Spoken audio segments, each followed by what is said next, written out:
2026 தமிழ்நாடு சட்டமன்ற தேர்தலை முன்னிட்டு முதலமைச்சர் மு.க. ஸ்டாலின், திமுக மற்றும் நடிகர் விஜய், தமிழக வெற்றிக் கழகம் ஆகியோருக்கு இடையிலான அரசியல் களம் மிகவும் பரபரப்பாக உள்ளது. இவர்கள் இருவரையும் பின்வரும் முக்கிய அம்சங்களில் ஒப்பிடலாம். மு.க. ஸ்டாலின் vs விஜய், ஒரு பார்வை. அரசியல் அனுபவம். ஸ்டாலின் பல தசாப்த கால அரசியல் அனுபவம் கொண்டவர். தற்போதைய முதலமைச்சராக தனது ஆட்சியின் திராவிட மாடல் சாதனைகளை முன்வைத்து தேர்தலை சந்திக்கிறார். விஜய் அரசியலுக்கு புதியவர். திராவிட மற்றும் அகில இந்திய கட்சிகளுக்கு மாற்றாக ஒரு புதிய சக்தியாக தன்னை முன்னிறுத்துகிறார். இளைஞர்கள் மற்றும் ரசிகர்களின் ஆதரவை நம்பியுள்ளார். பட்டம் மற்றும் அடையாளம். ஸ்டாலின் அரசியலில் நீண்ட போராட்டங்களுக்கு பிறகு தளபதி என்று அழைக்கப்படுபவர். விஜய் சினிமாவில் தளபதி என்று கொண்டாடப்பட்டு இப்போது அந்த செல்வாக்கை அரசியலுக்கு கொண்டு வந்துள்ளார். இதனால் இது தளபதி vs தளபதி போட்டியாக பார்க்கப்படுகிறது.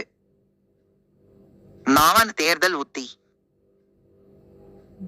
ஸ்டாலின் தனது அரசின் திட்டங்கள், சமூக நீதி மற்றும் ஆளுமை திறனை பரப்புரை செய்கிறார். விஜயின் வருகையை போட்டியாளராக கருதினாலும் பெரும்பாலும் அவரை பற்றி நேரடியாக விமர்சிக்காமல் நிதானம் காட்டுகிறார். விஜய் திமுக அரசை தீய சக்தி என்று விமர்சிப்பதோடு ஊழல் மற்றும் வாக்குறுதி மீறல்களை முன்வைத்து ஆக்ரோஷமான பிரச்சாரத்தை மேற்கொள்கிறார். திறந்தவெளி வாகன பேரணிகள் மூலம் மக்களை சந்திக்கிறார். சவால்கள். ஸ்டாலின் ஆளுங்கட்சி மீதான இயல்பான விமர்சனங்கள் மற்றும் நிர்வாக ரீதியான சவால்களை சமாளிக்க வேண்டியுள்ளது. விஜய் சினிமா செல்வாக்கு ஓட்டாக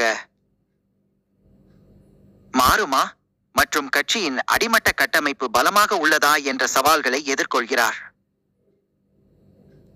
2026 தேர்தலில் ஸ்டாலின் தனது கோட்டையான கொளத்தூர் தொகுதியிலும் விஜய் பெரம்பூர் தொகுதியிலும் போட்டியிடுவது அரசியல் களத்தை மேலும் சூடாக்கியுள்ளது. இந்த இருவரில் யாரின் கொள்கைகள் அல்லது பிரச்சார உத்திகள் மக்களை அதிகம் கவரும் என்று நீங்கள் நினைக்கிறீர்கள்?